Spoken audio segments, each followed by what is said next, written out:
PR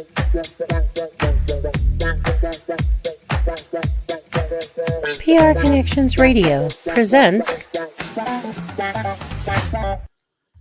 All right, guess what? There's going to be more shows that are going to be airing here at prconnectionsradio.com during this marathon today. I'm going to bring my good friend for quite a while, Katie Wechter. Katie, you're back. I'm back. You and I, we run into one another through marathons pretty much nowadays. That's you are right. A very busy woman. Congratulations on your recent marriage, by the way. Thank you so much. Yeah, 2024 was a busy year, and yeah, it was exciting. But you're right. We only see each other through marathons these days, so we'll have to change that. Thank God for social media, though, because that's one of the ways that you're able to keep up with your friends. Yeah, absolutely. Yeah, and I see you've been doing amazing things too. So yeah, I'm just really excited to be here, ready for 2025, ready for the new season of Watching Mental Health. Yeah, so you're heading into your third season, or are you already in your third season? So this will be my third season, and yeah, today we're gonna just kick it off fresh with season 3, episode 1, and we're gonna bring one of my very best friends in the whole wide world on. So I'm really excited. It's gonna be a fun episode. Yeah, watching mental health. Again, mental health is such a relevant topic in these times. I guess it always has been, but there's so much more emphasis on the importance of mental health, and you're helping so many people with this podcast, Katie. I'm going to get out of the way because I know you have some great information to cover. I'm going to run your bumper, and then I will make sure that TJ is on stage. So the second show on the marathon today, everyone, Watching Mental Health with Katie Wechter. Go get them, Katie. Thanks. Welcome to Watching Mental Health, where we break down the stories, stigmas, and research in mental health. It's time to have an open conversation. So let's talk about it. All right. Hi, everyone. What's up? This is TJ Bozarth, and my name is Katie Rose Wechter, now Katie Rose Flores, officially married woman. And this is our third season of Watching Mental Health, and I'm so excited because today we have my very dear friend and really just, brother for over 30 years, almost 30 years probably. We met in elementary school, and I'm just so excited to have you here today. Thank you so much for joining me. No, thank you. I'm excited. This is awesome. So I'm going to give a little background on you, and then I'll ask you a little bit more in your own words who you are. So just so everyone knows, TJ Bozarth lives in Austin, Texas, but he grew up here in Las Vegas, Nevada with me, and he earned a film degree from UNLV. As an advocate for non-traditional relationships, he is creating a radio theater musical about choosing to forego having children in modern America. This lifestyle can be viewed as selfish to some while liberating to others, but it is inherently a personal choice. In a world where societal expectations can put a lot of pressure on anyone, TJ's musical hopes to give a voice to the psychological hardships of the often overlooked childless minority. Join us today as we really dive into what that means, what the psychology behind choosing to forego having children means, and really, as a millennial in our lifestyle, the mental health behind that, because it is such a big deal in our world. So before we dive into all of those topics, TJ, tell me a little bit more about yourself in your own words. Sure. Yeah, you hit all the major plot points there, so I'll have to be creative here. But yeah, I grew up in Vegas, actually not too far down the street from you. And I think I kind of fall into that millennial category in that we're kind of like a middle child of generational trauma. Like we didn't have, the big war like our parents did, and we're not completely devoid of physical intimacy like the Generation Z is now, so I kind of have this weird, like, for instance, my dad was really well off and my mom was quite poor, and I was a child of divorce. So I had this really weird perspective. Like there was one day in the week I remember eating at like a Michelin star restaurant, and then the next day I remember splitting a bowl of top ramen with my mom. I didn't get a bowl of top ramen. We split a bowl. Yeah. So I have this really weird, like, if there's anything I'm good at, it's kind of like seeing the world around me and seeing the different sides of things. Yeah. And growing up in Vegas, you kind of, I'm sure you understand this too. It's like you see the glitz and the glamour, but then in the suburbs, it's a very real, emotional town, run with real families and people that have jobs and dreams.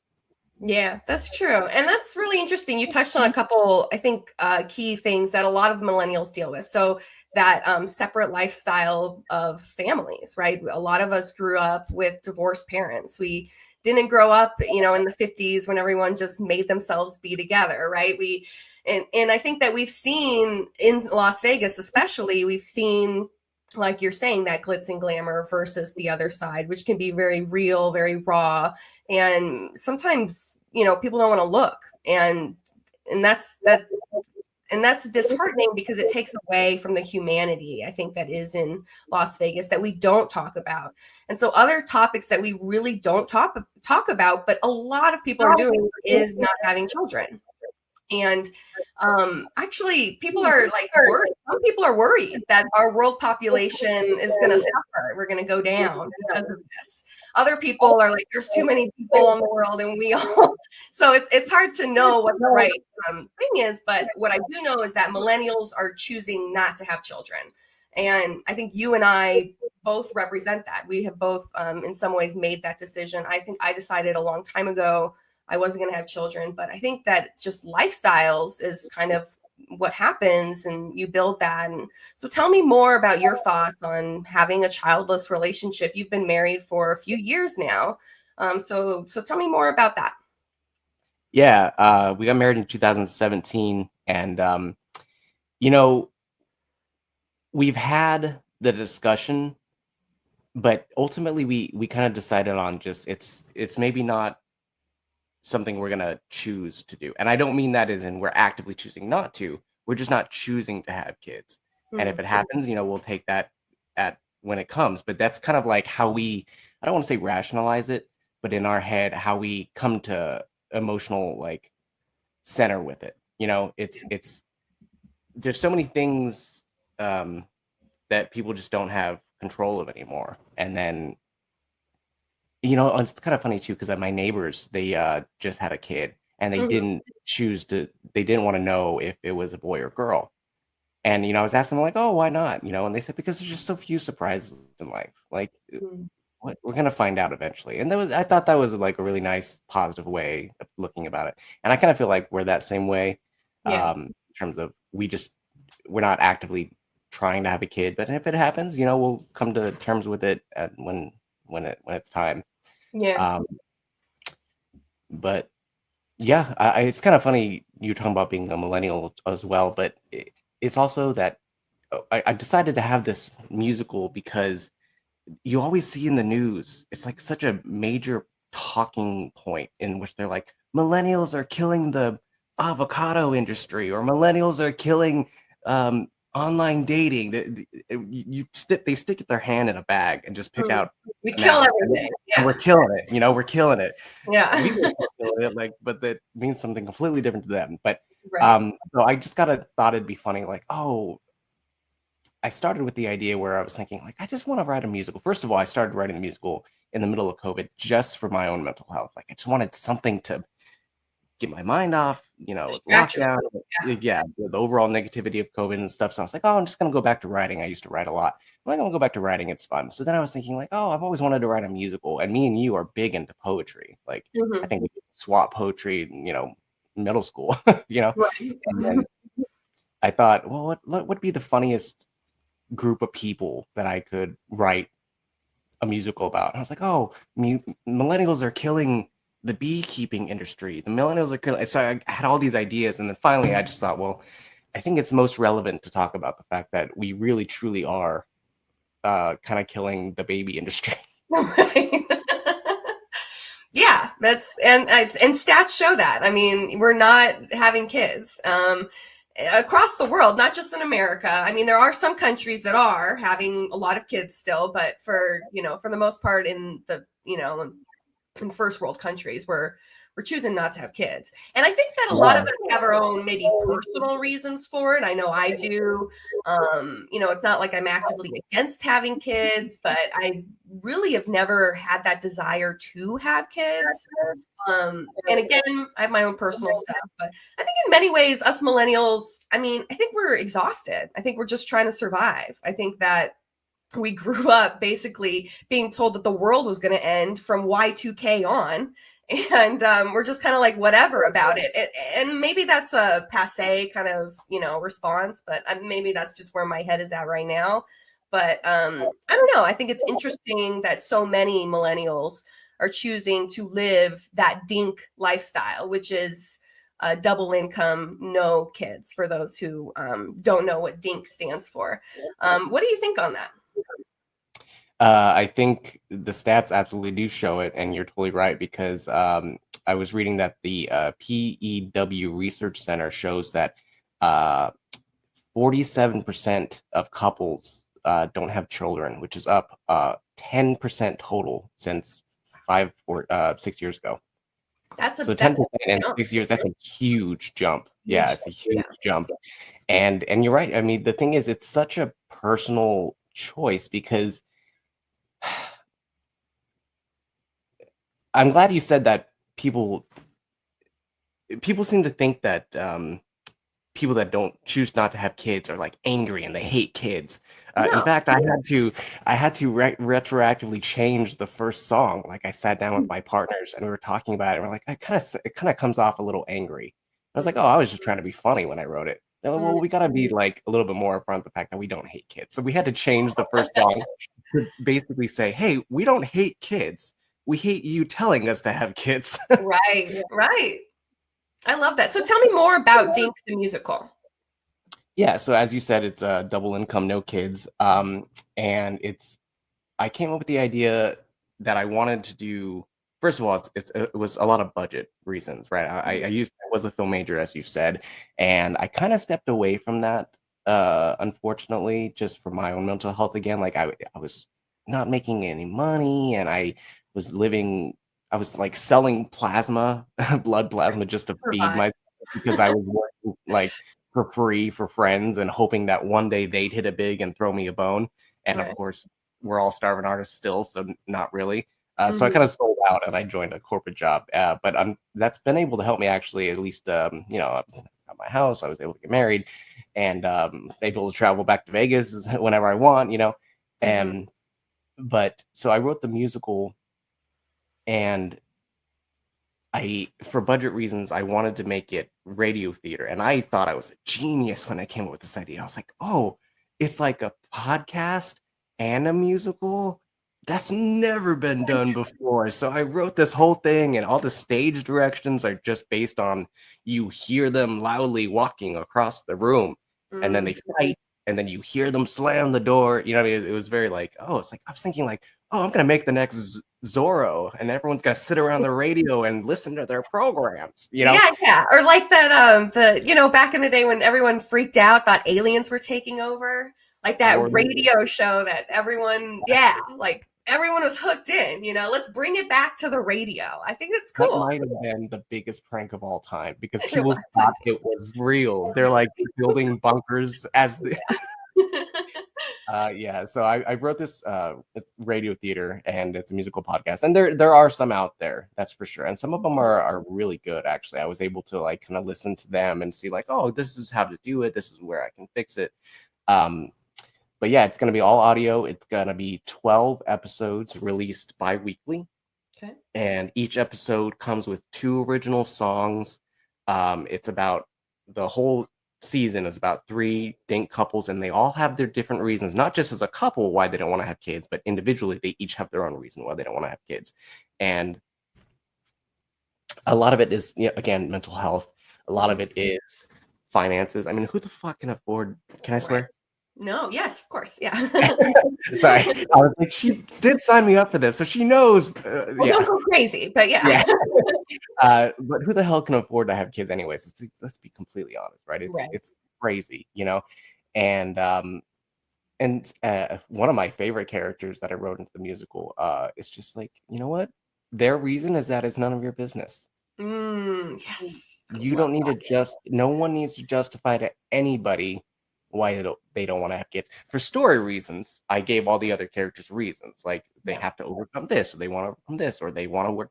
One of the characters, she has, a lot of emotional trauma, and she's afraid. She doesn't necessarily don't want to have kids, but she's afraid to pass that on to a child, whether consciously or subconsciously. I mean, we inherit our parents' trauma, even though they try so hard to pretend. You grow up and you see your parents, and they're these superheroes, but then you there's a hard lesson you learn when you're like, oh, they're just people. That's right. And they're struggling, and I see that now, even though a lot of times people don't have that relationship with their parents where they can talk about the fact that they have that thing in common. Yeah, no, that is a really hard lesson to learn. And I think we all learn that at one point when we, have issues with the parents. There's always a time where you have to recognize that they're just people, and we're all just people, and people are flawed. And, that's just how it is. But we do deal with a lot of that. And I think finance is a big thing. And I think that, frankly, like you said, at the end of the day, it is no one else's reason. There is no reason for them to know. It's none of their business. I remember, so I just got married, right? And it's been 3 months or some change or something like that. And Awesome. It was so much fun. I'm really good at it. And the question I've gotten the most is, oh, that's so great. So when are you going to have kids? It's always that immediately. They know nothing about me. They know nothing about my husband. They know nothing about our age difference. They know nothing about nothing. And the fact is it doesn't even matter if they knew that. They shouldn't be asking a question that really can go so much deeper than, oh, we're thinking about it, we're not thinking about it. There are so many reasons that people don't have children. And what if I couldn't have kids? What if you just opened that can of worms? Exactly. What if I had a miscarriage, and then now I have to relive that trauma in front of you while we're out in public and you're just bringing up kids? It's people don't realize how deep of a subject it can be. It's not just about choosing or not choosing. Yeah, and I'm so petty when it comes to that. I'm sorry, I'm really petty, and that's why I wrote a whole freaking musical about it, just to kind of show them people's faces. Right after I had gotten married, I had this boss, and she every day was asking me, "When are you gonna have kids? When are you gonna have kids? When are you gonna have kids?" And it got to the point where I don't know why she had 4. And happy for her. Yeah. But she would give like my coworkers time off. I don't mean time off, like they get to leave early, their kids get to come into work, they get to take extra long lunch breaks, all this because of kids. And obviously kids need more attention, right? But it really pissed me off because I was like, I've been here longer than these people, and I can't even take off to go to the dentist. You know what I mean? Or what if I wanted to see like a therapist? I can't even take that off, and you're giving it to them just because they need to go to their kids' recital or whatever, And so I eventually left that department, but it was in a same building, so I still had that lady who was my boss. Every time she would see me, she'd bring it up and bring it up, and then finally I got so fed up with her. I said, "She's so any kids yet?" And I said, "No, just a couple of miscarriages, thanks." And it felt so good watching the look on her face as she was like, it's like watching a monkey use tools. She was like, maybe I shouldn't ask people that. Right. Just the slow realization coming to her that, oh yeah, that was probably inappropriate of me to do. Yeah. For sure. Especially in the job. Like, oh my gosh, like, dude. She is not talking me sense. And we see each other almost every day. And I think and I'm like, good for you for being some humility. That's hilarious. Oh, that's so funny. Well, so this is a show all about mental health, and in a lot of ways, what we're talking about is related to mental health. And you've mentioned mental health a few times already. So talk to me a little bit more about, why does mental health matter to you? Why does doing something like this help your mental health? Because I feel like it really has. Sure. Well, you know this about me, but the audience doesn't, and that's I am quite anti conformity Mhm. to like a flawed degree. And it comes up as a joke most of the time, but in general, I tend to just steer away from pretty much anything that is pushed upon me or expected of me. So, you know, my father is Asian, and Asians, I'm sorry, I just tend to be culturally very anti-mental health. Mm, They mhm. take it very seriously. You don't need to talk to anyone else. You don't need uh, an emotional support system. You are my kid, and I raised you to be strong and not cry, and that's all, right? So I remember, you know, I remember telling my dad once, I was like, oh, I think I might want to be a therapist. I was just a dumb kid. I didn't know, right? Clearly, I don't want to be a therapist. I'd be so bad at it. I think I'd have no repeat customers because they just leave the office crying. I'm like, God, you're so stupid. Get over it. But no, uh, Okay. so, but my dad was like, "Oh, you don't want to be in mental health. That's not a real business." I'm like, "What are you? Mm, Of course it is." So I that kind of it was like a core memory. Him telling me that therapy is just like a scam. mm, So is that because of that and because of my anti-conformities, I've always kind of latched onto that mental health is important, just like yeah. just to go against his belief, and now it's ingrained in me. It's very important that I don't know. It's you know, the adventure of life can be big or small. You can go near, far. Like you're a rare desert flower. You've never left. You never moved out of Vegas. So Right. some people might say like, oh, she's still in her hometown or whatever. Um, but no, the adventure you take is in here. It's in here. So this needs to be healthy for you to even consider your life worth a damn. Yeah. Yeah. Absolutely. I like that your mental health journey started off as being rebellious. You're like, fuck this. Mental health matters. Because, yeah, I think for a long time, society has really pushed it down as, oh, those are just crazy people, whatever. And, and now we're in a new age in which, mental health is given a lot more credit. And we're talking about it right now. And it's so powerful. It's so important.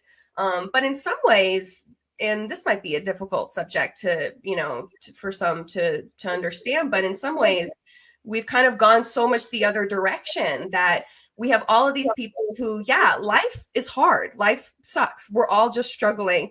And I'm feeling anxious, but does that mean that I have ADHD and I'm really suffering and I need to be on medication and I can't focus at work? Does that mean that I really need to go down this ADD path?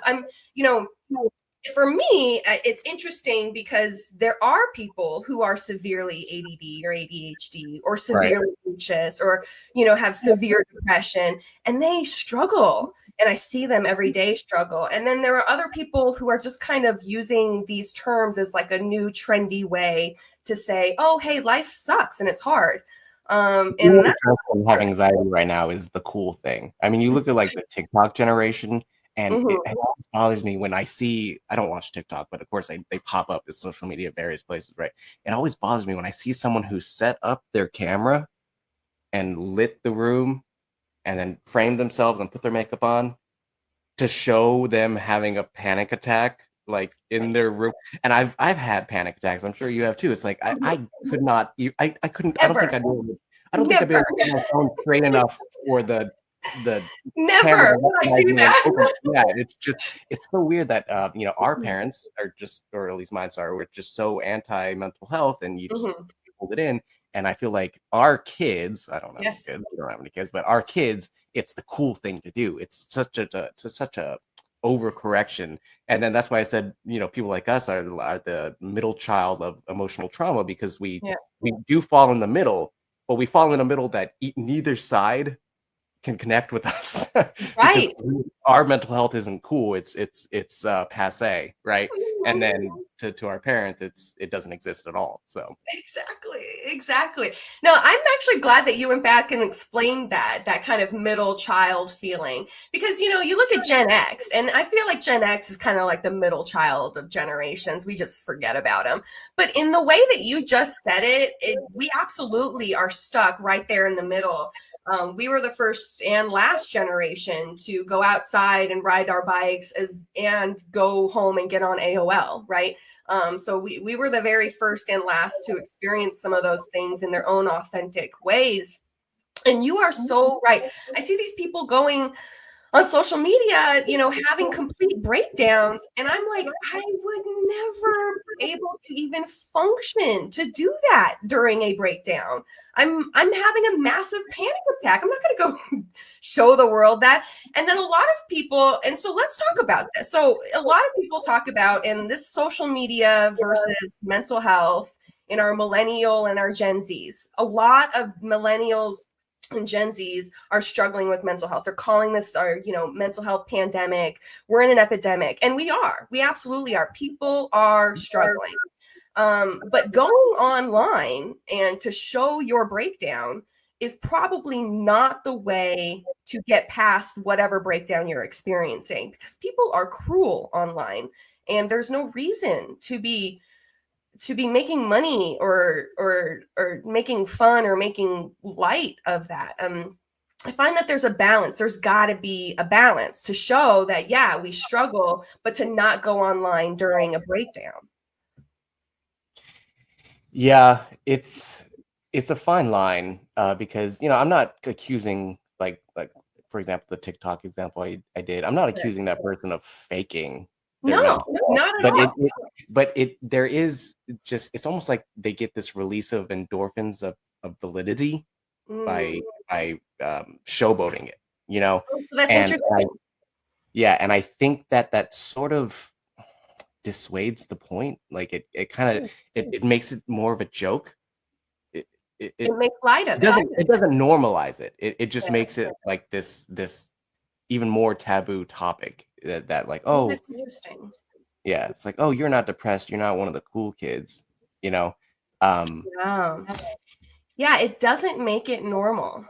I like that you said that, because I don't think it does make it normal. Support getting over it. It doesn't support working on it. It supports just highlighting it and repeating it for views. Yes. Yeah. So that's actually a really great point. Because, then this leads into that idea of trauma, right? So trauma is our new hot button word these days. Everyone has trauma, and we do. We have generational trauma, bad shit happens, PTSD is real. It is. But I think that you're right. Like, we focus so much in on the trauma that we cycle around it versus talking and working through getting past the trauma. It's almost like getting past your mental health or getting better in your mental health journey isn't cool. The things that get more likes online are the things that were like, oh, me at the beginning of 2024 and me at the end of 2024 a mess, right? Like, those are the ones that get the most likes. The people coming on talking about, how awful life is, those are the things that get the more engagement, versus the people that are like, hey, here are some tools that I'm using on a healing journey and they're working for me. And I just find that really interesting, because you really brought that up. Yeah, mental health is it's an exercise. You got to work at it. You got to, like, it's like going to the gym and lifting the weights or running the mile or whatever. It's an exercise that you build up this immunity to. Like, more than once, I have called you during a panic attack and you helped me center myself. And I have since used those tools, like, oh, okay, well, it's 3 a.m. I'm not going to call Katie or my wife or whatever. I'm just going to sit here. I'm going to center myself and use those tools. It's an exercise, right? But in contrast, it's just like going back to like the influencer culture. You see these people at the actual gym and they're not lifting the weights. They're not running. They're setting their phone up and they take the 1 pounder and then they spend more time setting up. They got their little outfits. Yeah. If they were to actually show up and be like completely ripped and jacked, they'd be like, oh, they're so old, boomers. Like, they're actually working out.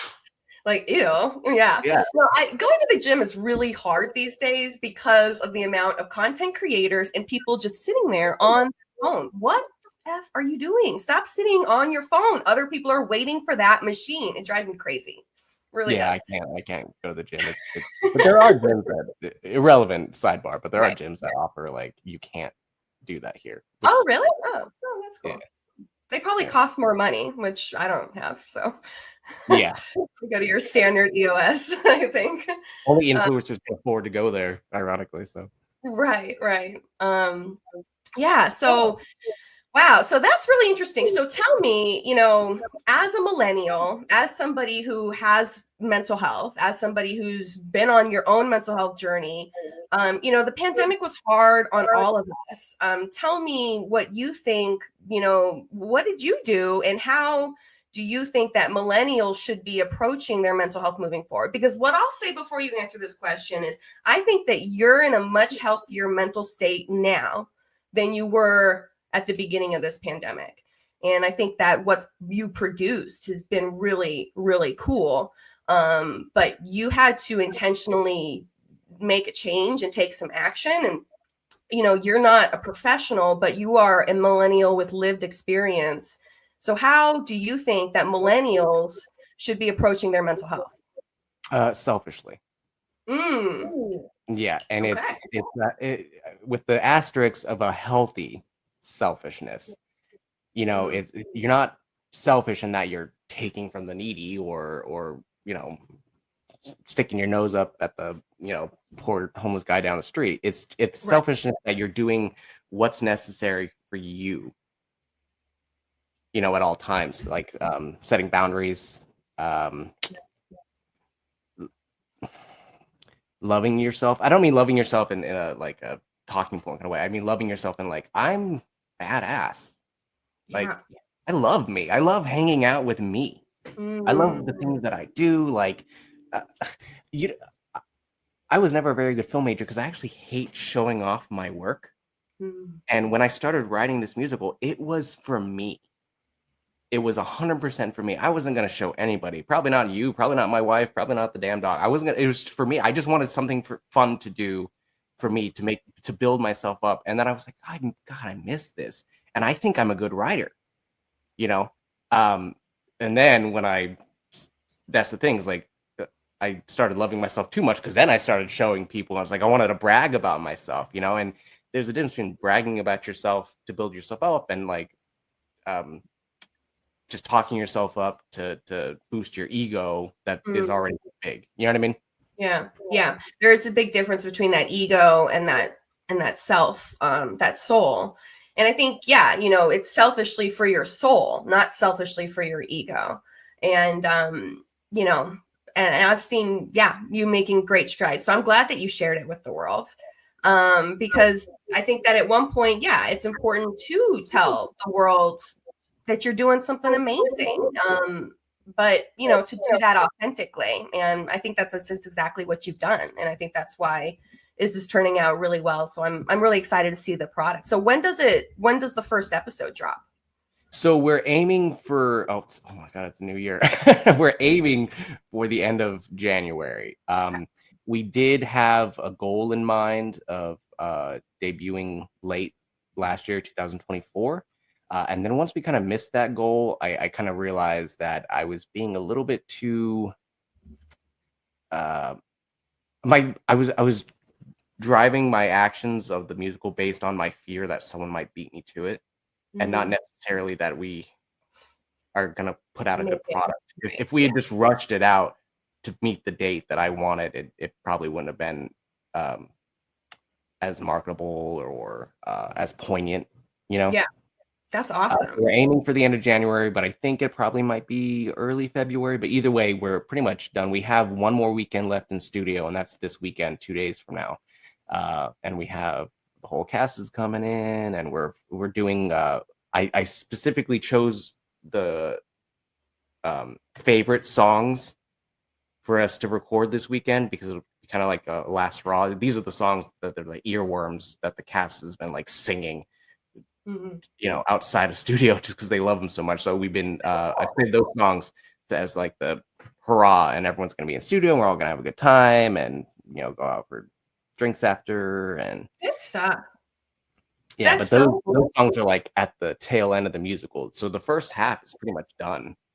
It's in the can. I'm just waiting for like we gotta add sound effects, like I said, the H.G. Wells kind of thing.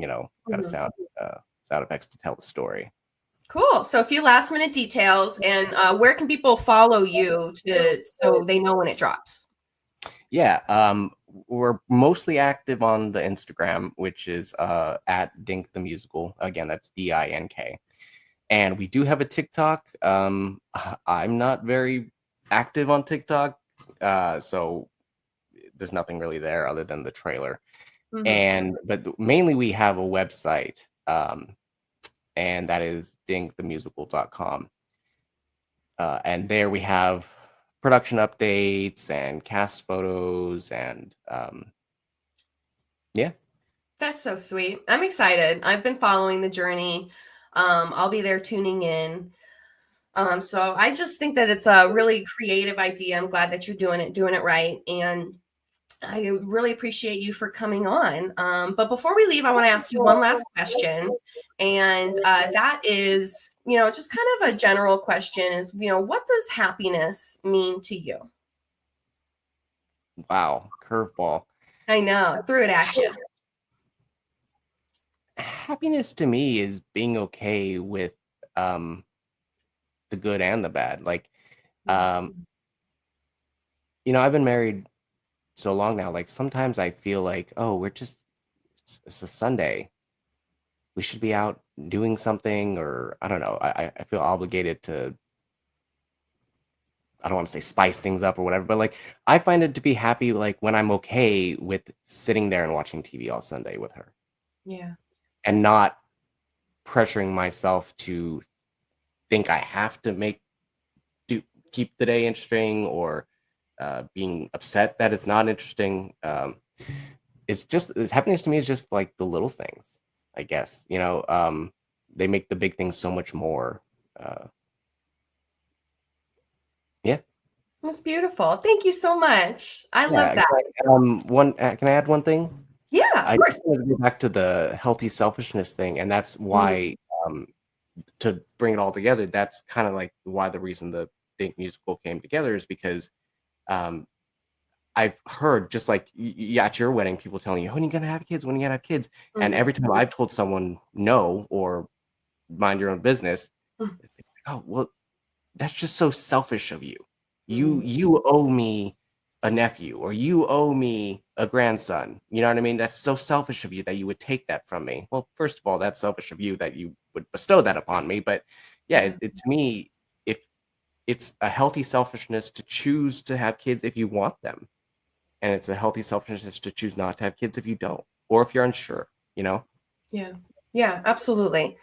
No, thank you for rounding that off. I think that's right. A lot of people will tell us that we're selfish for living a DINK lifestyle, or for whatever decision that you make. I often think that I'm very selfish because I'm choosing to chase my dreams instead of having kids. And frankly, I mean, everyone says that, oh, you can have it all. And that's just not how it works. If I choose to have kids, I am putting my dreams on hold in some way. I cannot do both at the same time. Not until the kid is a little older, at least, and can, think for themselves in some way and eat their own food. So it's hard work to have children. And millennials, we've been through a lot. So I think we're kind of, if you choose not to, I'm cool with it. But no, I get it. A lot of people really put that pressure on us. There's a lot of societal pressures. And I like that you're standing up and saying, fuck that. Like, you don't need to have kids. You don't need to follow what society deems you to do. You can choose you and to be happy. And that's what it's all about, Yeah, me and the cast are doing more than just saying that. We're singing it. We're singing it. Oh, I'm so excited. I've heard a couple of the songs. I thought they were great. I'm really excited to see them all together. So I'm like most people, I'm in the dark on a lot of it, but I think that's cool It's going to be really fun, and I'll do everything I can to push it out. But yeah, in the meantime, anything else before we wrap up on my very first episode of season 3? It's funny you just said the word wrap it up. I did just want to promote real quick. The DINK the Musical has partnered with WRAP, which is WRRAP, so double R's there, and it's the Women's Reproductive Rights Assistant Program. Ooh. So basically, their goal is just to what they do is they help low-income families or individuals contraceptives, and they do help those who are choosing to terminate find a healthy provider, and in some cases they assist with the finances. So, but their mission statement ultimately is our body, our choice, and it's kind of it was a non-brainer to partner with them as well. So that's amazing. Yeah, it's a very pro-choice musical, and I'm cool with that. I'm very pro-choice myself. It absolutely is our body, our choice. And you live in Texas, so I know that you are right in the middle of a lot of difficulties around that area. So that's cool. Good stuff. Way to be political, TJ. I love it. You know me, I was never political, and now I hate it. I hate it. Begrudgingly been forced to be political. I think in some ways I have too. I don't like politics on a federal level in any way, but on a state level, on a healthcare level, and mental health, I'm into it, and I can't not be. Right. So yeah, it matters, and I appreciate you coming on, telling your story, telling about the musical, and just being open. And this was such a great episode to open up season 3. Really hoping to make season 3 a little bit more about the audience. So you guys tell me what you want to listen to. I'd love to have more of these, topics that we're all really thinking about.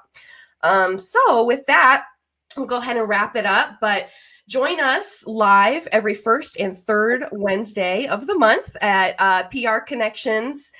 We have it all coming out every single month. PR Connections is on top of it. So thank you so much, Guy, for having us. And we'll be back on the third month.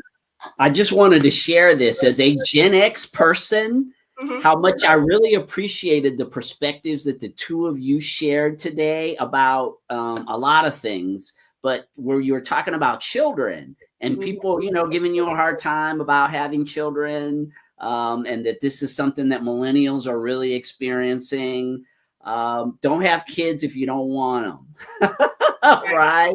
That's the Gen X perspective that I would like. And kids are wonderful. I have one, and I think it's someone's going to keep perpetuating the species, right? And it doesn't necessarily have to be you if you don't want to do that. So there were just a lot of things that you both shared today. I love the millennial generation. Because you guys are doing your own thing, right? Which is how it should be. So just well done on so many levels. I love the mental health aspect, but that's specifically about children. And hey, it's not something you should do if you don't want to do it. You don't have to do it. I love that. That's the Gen X perspective. That's awesome. Yeah, definitely. Yeah.